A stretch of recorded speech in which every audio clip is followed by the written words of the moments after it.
Alright guys, welcome to episode 1 of the Armchair Athlete. I'm your host Patrick, and as this first episode, I'm going to be going through why I started this channel, what it's going to entail, and just generally a bit about who I am.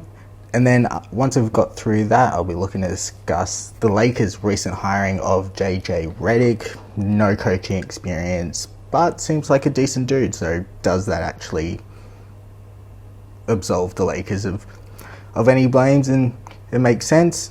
And then I'll get into the fact the Lakers have also drafted Bronny James, son of their expected star for next season. LeBron James hasn't re-signed, but looks as though it's a foregone conclusion. And from there I'll be then getting into the NFL predictions for the next season and who I think will win, who's going to be MVP, etc. and general bit about that as the season, they're getting into OTAs, but we'll look to see. We're starting to get a shape of what things might happen and how confident teams are being as they get through. But before we get into any of those topics around the NFL or the Lakers, probably best to start with an actual discussion of who I am and why it's even worth really listening with, given it's episode 1. So, as I said in the intro, I'm Patrick. I studied marketing. I'm a massive sports fan. Pretty much any sport I can get around, I will. Massive Crows fan in the AFL. Born in Adelaide, grew up in Brisbane, so kept my allegiances strong. Although, given the way this season's gone, it's starting to wish I hadn't. But never know, we can turn it around. Then I'm also a massive football or soccer fan. I played it growing up. I played it a couple of years ago. Massive Liverpool fan. That die hard. They even got some of the stars for the UCL wins tattooed on my arm, and as well as a few different other pieces. Then American sports I've gotten into pretty recently in terms of the grand scheme of things. I'd say over the last few years I've started really trying to get into that. I basically just follow LA teams in general, so big Lakers fan, big LA Rams fan, big Dodgers fan in the sense they're my team, but baseball and hockey and Kings fan for the hockey, to stick with that theme. Baseball and hockey are the two sports I follow the least. They've just been the lowest on the totem pole, but I did play baseball growing up, so from an actual sports perspective and understanding the sport, I'm decently versed, but the players outside of the Dodgers, couldn't tell you too many besides the real stars. So that's a general bit about who I am. As you would have heard in the intro, this show is called The Armchair Athlete. Why have I called it that? Well, I used to be an athlete to varying degrees. I definitely played some rep sport growing up and a few different ones.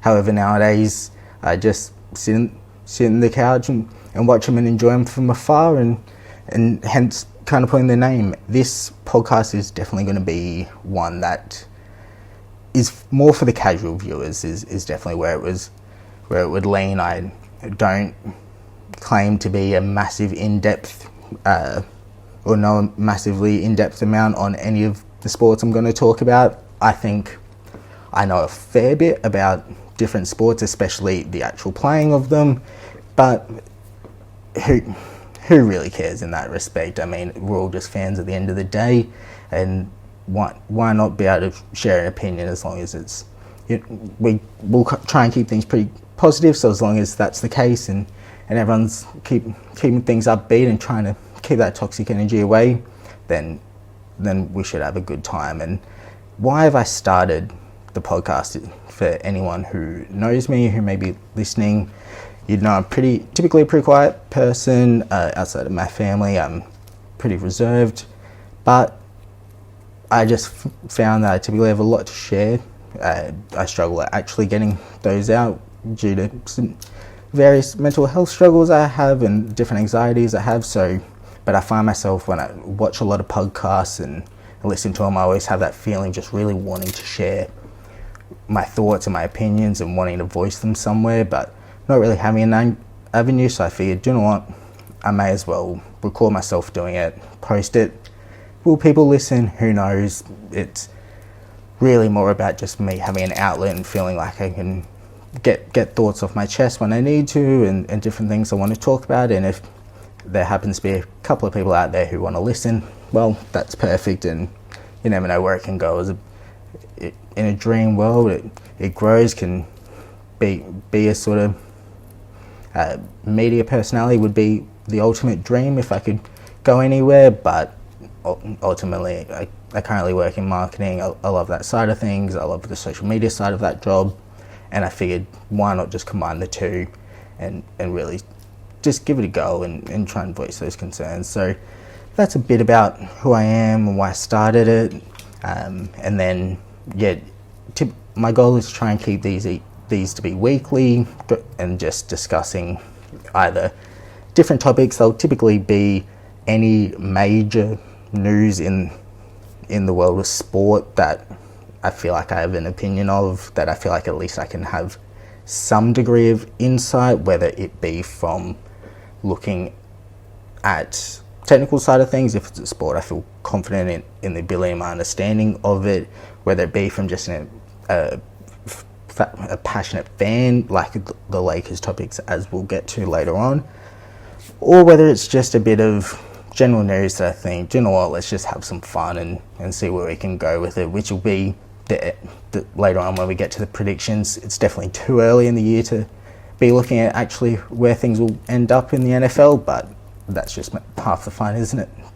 So I guess starting off, should really move it into the Los Angeles Lakers, and oh my gosh, the Lakers have hired JJ Reddick in the last couple of weeks, and they've drafted Bronny James and done zero in free agency at the time of recording. What does that mean for the Lakers? Well, I like to believe the idea that LeBron James isn't being the master puppeteer of the Los Angeles Lakers. I think for an organization as steeped in history as the Lakers are, to have a player who, although I believe is the best basketball player of all time, in my opinion, I didn't watch Jordan, but I'm someone who in sports will value longevity greatly. So the fact LeBron has lasted 20 years as a top 10 player in the league, and for the majority of that, the top guy in the league, that to me, that ranks him number one. But for the Lakers to have him seemingly be able to dictate so much about how the franchise is run, when he's ultimately every year is an unknown as to will he retire, won't he retire, will he play on, and even more so now with Bronny being drafted after this year, it's tough to tell what will keep him going. And so if they've hired JJ Reddick and drafted Bronny purely to keep LeBron happy, I'm not a fan of it. I think I'm more not a fan of the JJ Reddick hire if it's because of LeBron than I am of the drafting of Bronny. So I'll start with the Bronny thing as a result, and then we can move backwards to JJ Reddick. I am okay with the Lakers drafting Bronny because it was the 55th pick ultimately. I mean, there's been a couple of 55th picks and a couple of second round picks who have gone on to have really notable careers, but the Lakers aren't a franchise that's known for developing players. They're not a franchise that has proven to want to play younger players. So the likelihood they would have actually done anything else with the pick and actually drafted someone who would make an impact on the team, it's really unlikely. So if you can play the marketing card, if it takes the chances of LeBron leaving from 10% to 0%, as it now just looks inevitable, he's not going to leave the team his son was on. If it looks like taking that from 10% to 0% with 55th pick, why not? I mean, a second round pick's not going to make or break the Lakers season. Regarding the player, everything I've heard from genuine sources or genuine reporters, I should say. I'm not. Weirdly enough, Brisbane isn't a random NBA fan in Brisbane isn't going to have sources in Los Angeles. Hate to break to anyone who thought I might have, but unfortunately not the case. Not yet, at least. Who knows what the future holds. But from what I've heard on different podcasts and people who have greater draft insight than I have, it seems as though he's a very good offender. He was a 5-star recruit coming out of high school, going into college, where he then had a heart attack, as far as I am aware, I believe it was a heart attack in training, causing him to miss the majority of the season, a stunted college career. If his name wasn't Bronny James, he's probably going back to college for another year, and then who knows at that point, maybe he's a first round pick at that point, but he's gone, do you know what, my dad knows the league, he'll be able to teach me a lot of things that I haven't understood as of yet. Rich Paul, look out for me. I can play with my dad, guaranteed. He's barely going to play for the Lakers, one would assume. He'll likely spend most of his time in the G League. I know there were reports that Rich Paul was telling teams he won't sign a 2-way contract. I mean, that's been put to bed today as he signed a 4-year guaranteed contract, which in itself is unheard of for a second-round player or a second-round pick who hasn't done anything as of yet. We're not even at Summer League for him to impress there. But he at least seems as though he's got a good head on his shoulders from the interviews. He's a great defender, apparently, for the point of attack, which is something the Lakers lacked last year. Once Jared Vanderbilt went out, I could have scored against them, it felt like. It was just scoring at will. As long as you avoided Anthony Davis, you were pretty much fine. There was no one who was really going to stop you. So that's a big plus. He's a good shooter, which another thing the Lakers lack.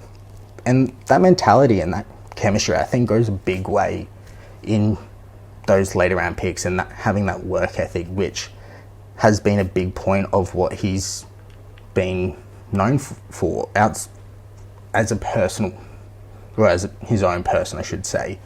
His mentality has been something that's been widely spoken about and very highly regarded. So, based on as an actual player, I'm actually a fan of it. I'm curious to see how it'll work out. I hope he proves the doubters wrong, and I hope he really shuts them up and plays well.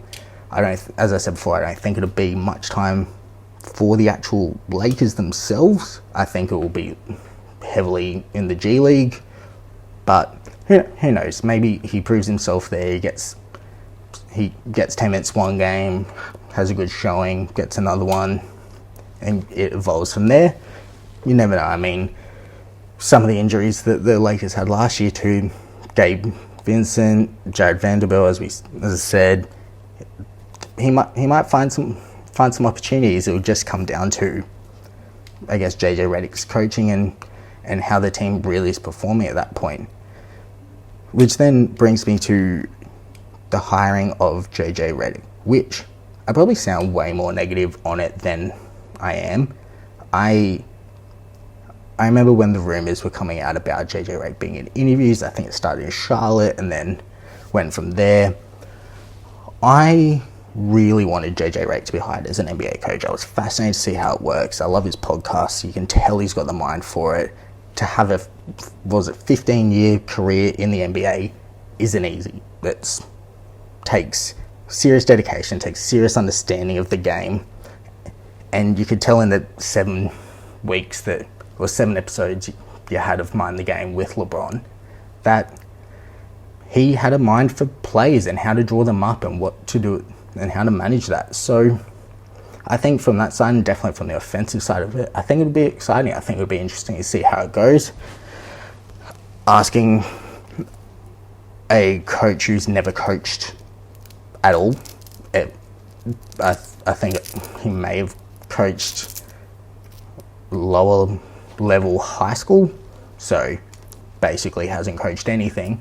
I think at that point then you go, well, it's a big risk, and to try and have him then turn a franchise that has struggled to find its direction, it feels like at times, that Rob Pelinka will make one good move and then 4 bad ones, but is never on the hot seat. It seems as though his job security is the dream, and anyone in the world wishes they had his job security, because it seems as though he can do no wrong in the eyes of Genie Bus. So who knows, and that's his whole conversation I'm not even going to get into today. We'll let free agency play out and then reevaluate it from there. But to be able to then hire JJ Reddick, and just who's had no coaching experience, this is where the reason I'm hesitant about it, despite the fact, I guess, I am excited for JJ Reddick to be a coach, I'm hesitant for him being a coach of the Lakers specifically, is the fact, I mean, firstly, right now he has no assistant coaches, so that's never a good sign. I mean, there's been talk about different people coming in. Rondo's been rumoured, which, again, I would love. Rondo is one of, if not my favourite point guards of all time. I absolutely loved him. But he's got no coaching experience either. So he's going to need to build that backroom staff to really be able to help him. But the Lakers just don't seem to know where they want to go. They have a timeline of LeBron, so they want to keep competing. They've got Anthony Davis, so that's competing. But then you look at the rest of the roster, and it's really, if you look at the rest of the roster, the Lakers should be more of a rebuilding side. If you take Anthony Davis and LeBron away, which arguably 2 top 10 players in the league that you're removing, so it's a big caveat. But if you were a bit more in the, say, who's a rebuilding? Pelicans like 2-3 years ago, which I hate bringing up the Pelicans given to use them as an example given the trades previously, but you know, I guess we won a championship, so you can never complain, right? But you having a rebuilding team around the likes of Austin Reeves, Rui Hachimura, Max Christie, who played way too few minutes last year. Darvin Ham, just for whatever reason, didn't want to play him. Much preferred Cam Reddish, which, I mean, every coach has their preference, but from what I saw, which is significantly less basketball knowledge than Darvin Ham, I'm never going to claim to know as much, but the fact that I never saw anything that Cam Reddish was doing that Max Christie couldn't, and when Max Christie's so much younger, an opportunity to develop him, it felt like that was the better play. But if you could have him getting more minutes, then with the likes of Dalton Connect, who, from all the understanding, was an absolute steal of the draft. He was expected to go in the top 10, fell to 17, shooter, scorer, great addition. But, so if you have him, Austin Reeves, Rui Hachimura, Bronny James, Max Christie, that's a decentish side to start rebuilding from there, and seeing where you can take it. But they're not good enough role players to be able to help LeBron James and Anthony Davis win their second title as a pairing. They're just not at that level, and so then it's all, what do you do? Are the Lakers going to bring in DeMar DeRozan? Fit-wise, not great, but relieve some of the load on LeBron during the regular season, which is a massive requirement because LeBron is arguably the most complicated, I think is probably the best word, complicated star to try and build a team around at this stage of his career, just given how good he is at his peak, but how little you can kind of rely on him too at the same time, and you can't have him overextend himself because he is still 40, and while he's a freak for 40, a 40-year-old just doesn't recover like even a 30-year-old, and so that they're the considerations that have to be made. And so then to have all that going on and then hire a coach, getting back to the original topic, which is probably a good time to mention given it's episode 1, this podcast will see a lot of tangents. I have ADHD, my brain will work at 1,000 miles an hour, and as I'm just voicing those and talking, it's probably going to see some tangents, and there'll probably be some points I start that don't finish, but it's just part of the fun. And let me know in the comments if I start a tangent that you actually want me to finish a thought on, and maybe I'll try and get back to it in the next episode. But actually remembering to go back this time and get to the hire of JJ Reddick, I can see a world where the Lakers are one of the best offenses in the league, but then one of the worst defenses. And so they kind of finish around where they did last year. And it's like, if the defense holds out, or if you can rely on Anthony Davis. I mean, the team is constructed.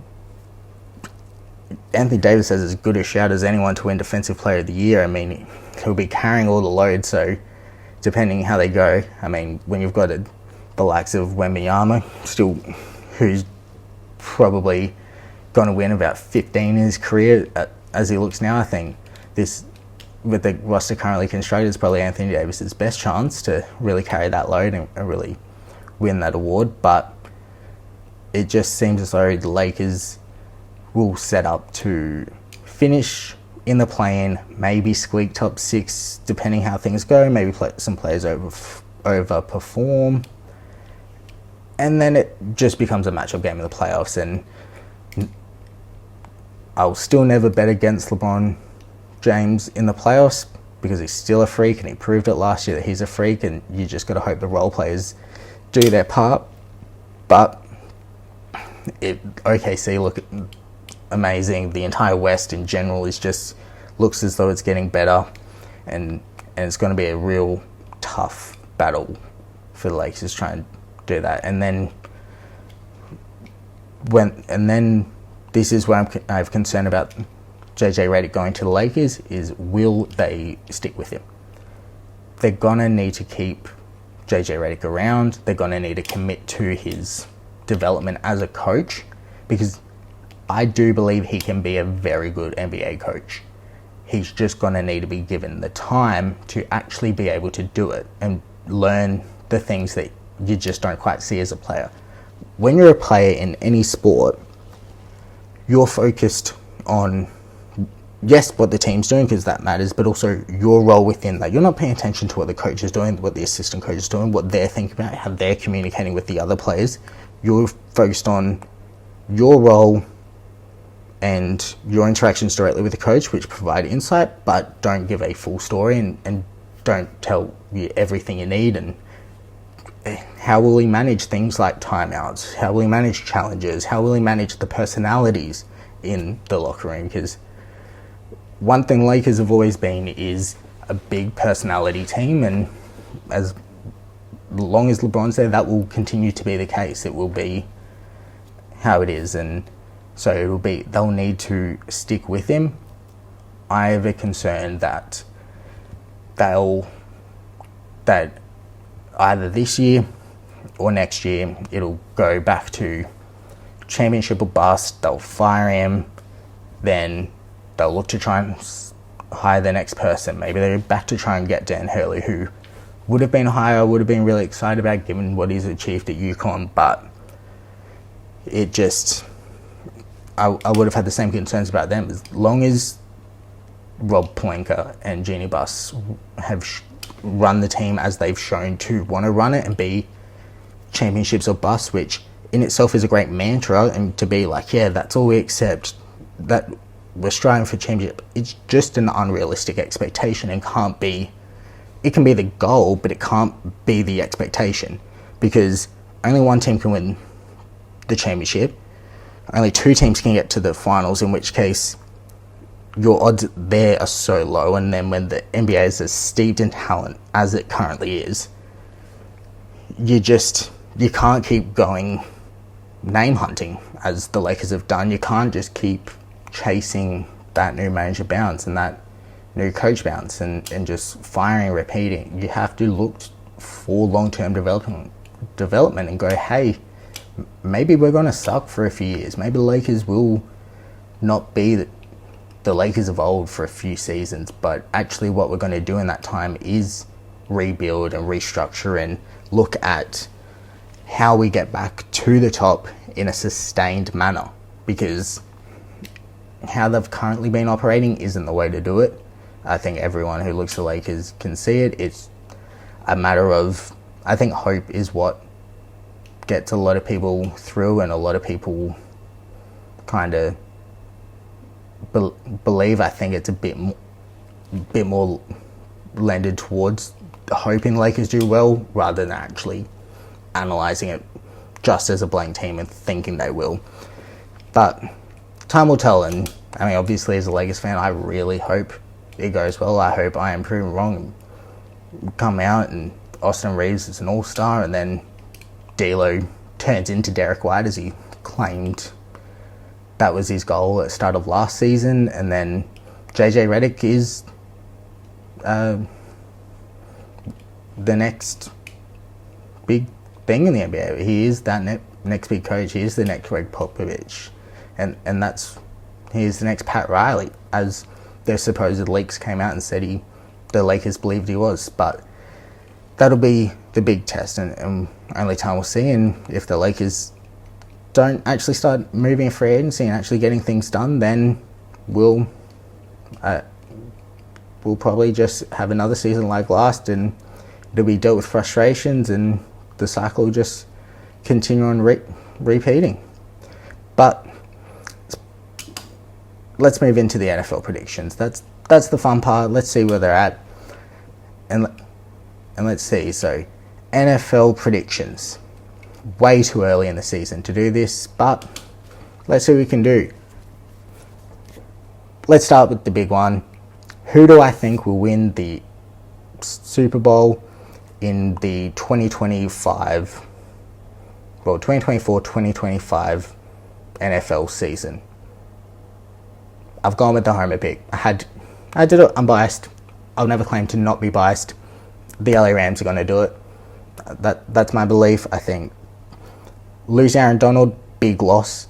Obviously, arguably the greatest defensive player of all time. His ability to change the way other teams schemed against the Rams was... I think it's so underrated how one player can actually change how an entire offense will play against you. And so it'll be tough for the new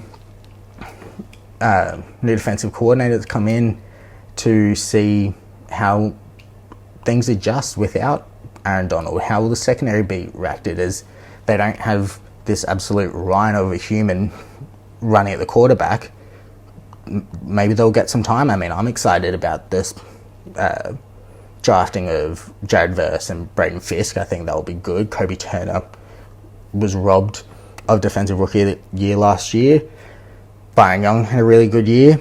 I think there's some real opportunity within that defense to still hold up, but it'll be tough to see how they go. But when you've got number 9, we've got Matthew Stafford, you've got Puka Nacua, another person who was robbed of Offensive Rookie of the Year last year, how you can have that record-breaking season and essentially not get it just because you're not a quarterback, because I think we can all agree that is why he didn't win it. CJ Stroud, unbelievable player, genuinely incredible, but he had a great season. Puka Nacua had a never-before-seen rookie year. I think, to me, that's where I get quarterbacks a harder position, but there has to be a balance within that. So, for the Rams, when you've got Matthew Stafford, you've got Puka Nacua, you've still got Cooper Kupp, who, even if he's not 2021 Cooper Kupp, if you can have him consistently play, he's still going to be there, he's still going to be a threat. He might not have 1,500 yards, but if he can just routinely pick up first downs and get to 70 yards, 80 yards a game, just check downs and Puka makes more of the big plays, Tutu Atwell makes more of the big plays, you've got Kyron Williams, you've got Blake Corum, who's expected to be really good as well. I think that whole unit can then really look to make them up, but it will all the Rams season will be dictated by how healthy is Matthew Stafford. That's what it'll come down to. So it's a long-winded way of saying Rams are going to win the Super Bowl, and I can't wait. It's going to be amazing. I saw rumors of them, or of the NFL looking to bring games to Melbourne, in Australia. That would be unreal. I would have to fly down from Brisbane. I'd have to go. It would be unreal. Ideally, if it was like a Rams-Eagles, I've got a mate who's an Eagles fan, that would be sick. But if the Rams are there, I'll be there. But you're probably wondering, who are the Rams going to beat in the Super Bowl? Well, let's call it back to 2021. I think the Bengals are due a big year. I think they'll take it back. I've also got Joe Burrow as my MVP. I think Joe Shiesty is gonna have that year that I think everyone's kind of been waiting for. I think everyone known he's amazing. You saw him come out of college. He had all the swagger. He got them to the Super Bowl, and I can see this year, after coming off a couple of injuries last year, him and Jamar Chase, they'll go back to it. That they were expected to be a lot better last year. Injuries caused them to suffer a little bit, but I think they'll have another bounce back year, and so I've got them in the Super Bowl as well. Joe Burrow, MVP. Offensive Player of the Year, Defensive Player of the Year. I considered putting Joe Burrow as my Offensive Player of the Year just because it kind of makes sense, but I did think they'll try and spread it around. I've gone Tyreek Hill. He's the man in the Dolphins offense. They'll have another top offense again. I think I like Tua. I think how he's managed to overcome those concussions he's had, and that because they were heavy hits he suffered. I think it's underrated just how much that takes, not even necessarily from a physical aspect, but from the mental side, to still be able to hit those targets that he does. And he's not the best quarterback in the world. Is he top 10? Maybe that's the next episode. Maybe I'll rank my quarterbacks and we'll see where he lands. But I think Tyreek Hill, he's made it clear last year. I think it'll be again this year. He wants the 2K. He wants to be the first one to get to 2K. He wants to break Megatron's record. I don't know if he'll do it. Honestly, I wouldn't be shocked. I can see that happening. I think for someone as dynamic and as fast, and for all the skills he possesses, I can see that being the case. But I think he'll have over 1,800 yards, and I think he'll take the Dolphins to being. I think they'll win their division, and I think they'll make the playoffs, and then I think Tyreek Hill will be the main reason for that. And so I've got him as my Offensive Player of the Year. Defensive Player of the Year, Max Crosby. I think he's due one. I think the Raiders will be an interesting team. I feel like they always are, in the sense of you kind of never know who they're gonna, or you never know what they're gonna do, kind of thing. You never know. Like when they had Jimmy G, you're like, oh, okay, well, he can take him pretty far, but then sort of failed to flatter, and then now it's who's actually going to be their starting quarterback. I guess Aiden O'Connell will keep it, and they'll run that down and see how that goes.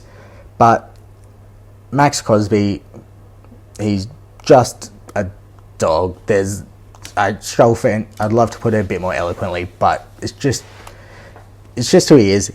He's an absolute powerhouse. He will just take quarterbacks down for fun, and I think this will be the year where he really makes that jump and gets that award over the line. I can see the Raiders competing for the playoffs on the pure basis of they'll have the defense to do it. In a similar way the Browns kind of have, where their offense has been decent, but their defense is really what kept them going and what had them being a favourite for many people in the NFL. I don't think the Raiders will go that far, but I can see their defense really being the strong point of their game. And I think Max Crosby will be that reason. So I've got him winning Defensive Player of the Year. Offensive Rookie of the Year, it's just Caleb Williams, isn't it? I mean, he's coming with this much hype. He's guaranteed to start. He's got all the weapons a rookie quarterback could ask for. He's a quarterback, so, I mean, you're already limited who you're going to pick because it'll be, it's going to be a starting quarterback. So it'll be between him, Drake May, I think, outside possibility to do it. JJ McCarthy, I think, you're throwing at Jetters, right?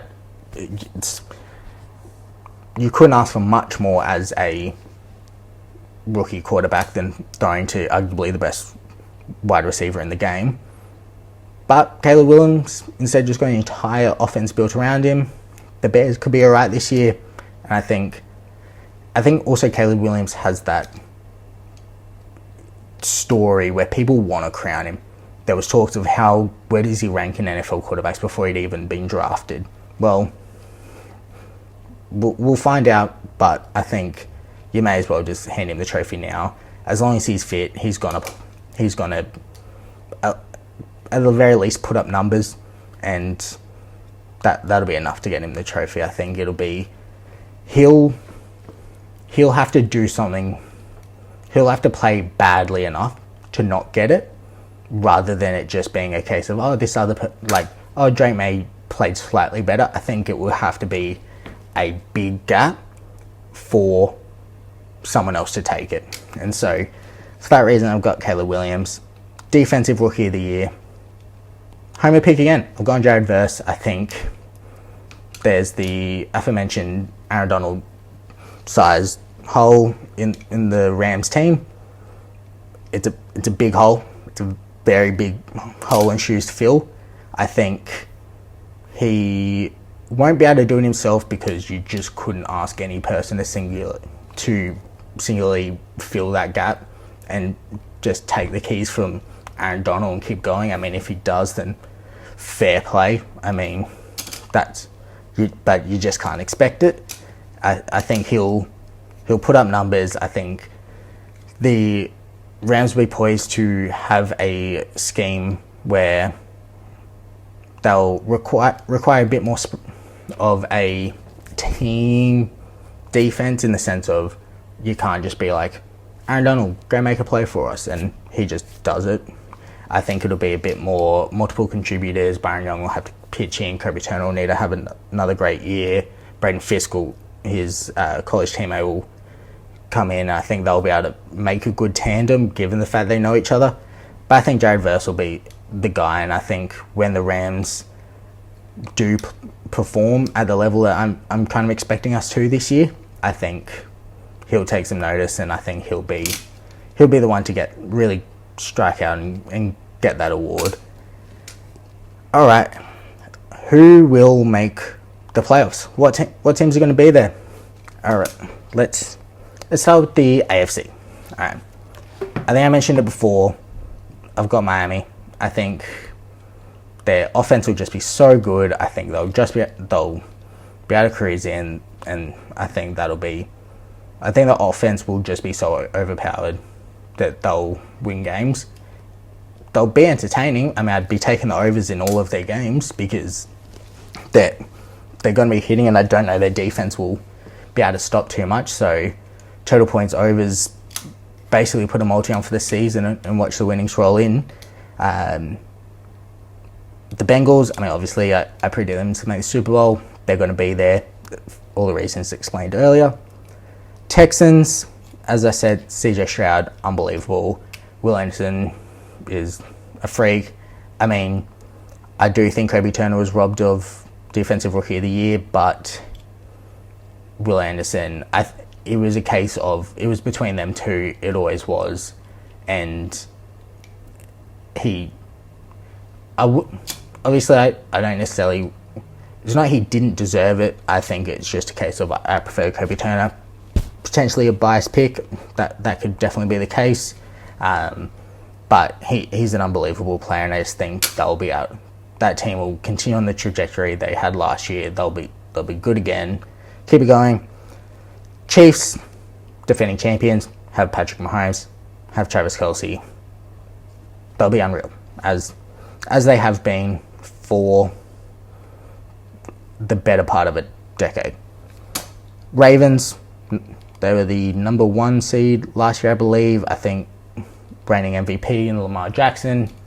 I think they'll just continue to be good. They've got Derrick Henry this year, so that's unbelievable. I mean, trying to close down a play action between Lamar Jackson and Derrick Henry as a defense, what do you do? I mean, it'd be one of the, if I could ask an NBA coach, or an NBA, if I could ask an NFL defensive coordinator any question, within the top 3 would be, what do you do in that situation? How you got one of the best running backs, and although last year was a bit of a dip, you still have to respect Derrick Henry.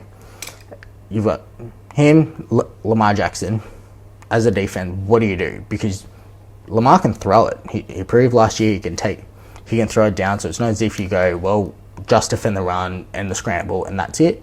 You've got to respect him. So the Ravens will be good this year again. The Jets, they've got Aaron Rodgers is over 40. He coming off an Achilles. He'll just be able to stay in the pocket like Tom Brady used to, and just when he was at the Bucs in that latter part of his career, and he'll be able to pick his targets, he'll be able to pick Garrett Wilson and the likes. So I think the Jets will be very good. They've got Sauce Gardner, they've got Quinnen Williams, who are both really good on defense. So they'll be another really good team. So as long as Aaron Rodgers stays healthy, I think they'll be up there. The Jags, Trevor Lawrence, and I can pretty much put them in the same kind of conversation with the last team I've got in the AFC to make the playoffs, which is the Chargers. It's Trevor Lawrence and Justin Herbert. I think the Chargers will have a bounce back. That new coach, I think, will provide just some fresher ideas in the locker room. If nothing else, I think that will give them opportunity to really grow and improve. I believe they drafted Joe Alt, so they'll get Justin Herbert some protection. And he doesn't have the accolades or the wins, but you can see Justin Herbert's talent. You know it's there. Same with Trevor Lawrence. They'll have the support. I think they'll get there. I mean, I don't know they'll necessarily go very far in the playoffs, but I think they'll make it and squeeze in. Next, NFC. Let's move across. I think the Eagles. Yeah, the Eagles will win their division. I think they'll beat out the Cowboys. I can see the Cowboys slipping this year. I just think it'll be the Cowboys' way. Dak will probably be good. CeeDee Lamb's unbelievable, so I think they'll put up numbers. But I can just see it being their season pretty much going away where it's like they're the favourites, they dip, and then they'll kind of they'll make a bit of a resurgence towards the end of the year, but they'll be pipped by the Eagles, who I think will just be solid all year and win that division. The Cowboys will still make it in the wild card, and then they'll probably lose in the first round, and everyone will be disappointed because it'll be a case of, I thought the Cowboys would win, and then rinse and repeat the next year, and for eternity, as it seems. But the Eagles look unbelievable. The loss of Jason Kelce is enormous. I think that experience on the O-line, especially in the center where he can marshal everyone, he can get that done. That relationship with that relationship with Jalen Hurts, I think, is big. But they were such an unbelievable team, and I think they've got the wide receivers, they've got the quarterback, and they've got the defense. They'll be fine, and I think they'll make the playoffs. The Lions, really good year last year. I think Jared Goff, solid player. I mean, he just is I don't think he's a Super Bowl winning caliber quarterback. He has kind of proven that. I think he's better now than he has. He's sort of in the peak of his career, I would argue. I know he made the Super Bowls at the Rams, but I think with a bit more experience ahead, I think he's able to manage things a bit better. But he he's still not that caliber. They've got a good enough team around him. They've got Sam Laporta. They've got the defense. I love their desire to constantly go for it on fourth down. I think they're an exciting team to watch for sure. So I think that'll be good. I think they'll make it. Next up, Atlanta Falcons. I mean, they're a laughingstock because why would you pay a quarterback so much money, such an unbelievable amount of money, to then draft a older quarterback in the draft class with the 8th pick? It was expected he was still going to be there later, so draft down, get some more assets, go from there. Why would you? Or draft was Michael Penix really that much of a standout to you that you just had to take him, as opposed to if you were just after a developing quarterback, surely you would take a JJ McCarthy. I believe he was still on the board at that time. I can't remember exactly, but from memory he was still on the board. If not, correct me in the comments below. If I'm wrong about anything, feel free to let me know. Always happy to learn. It's a big part of the channel as well, as I'm not an expert in any of these sports, so the more I can learn, the more information I can gather. It's just all around helping everyone. So but yeah, getting back to the Falcons, to draft a elder quarterback when you've just paid a quarterback so much money just seems dumb, simply. But I still think the team around him's very good. Kirk Cousins, he's a solid quarterback. He'll get them in the playoffs. They've got a good 1-2 in the running back room with Tyler Algier and Bijan Robinson. Kyle Pitts, I think, is due a bounce back year. Drake London, I think, can have take another step as well. I think he can be really good. So I think they've got the pieces in play to have a big year. I mean, AJ Terrell in defense, etc. I think they'll be good, but that quarterback pick, I hope for their sake it works out, and in 5 years, 10 years time, we're looking back and going, weren't we all the dumb ones for doubting them? But I just can't see that being the case. Then I've got the Rams. As I said before, I think we'll win the Super Bowl. I think we've got all we need to do it, and the season will just be dictated by how healthy does Matthew Stafford play. I'm more confident with Jimmy G as a backup than I was with Stenson Bennett for sure, though I saw in an interview probably a month ago now, he referenced that the struggles he had last year would fall under the mental health umbrella, and I do hope everything is okay with him, or at least progressing well, because I know from my own experiences, mental health isn't necessarily just check the box, I'm done with it now and that's it. It's something that does take its time and take its toll and goes in peaks and valleys. Sometimes you question how you had those thoughts or had those struggles, and then next thing you know, they're right around the corner. You wonder how you ever didn't.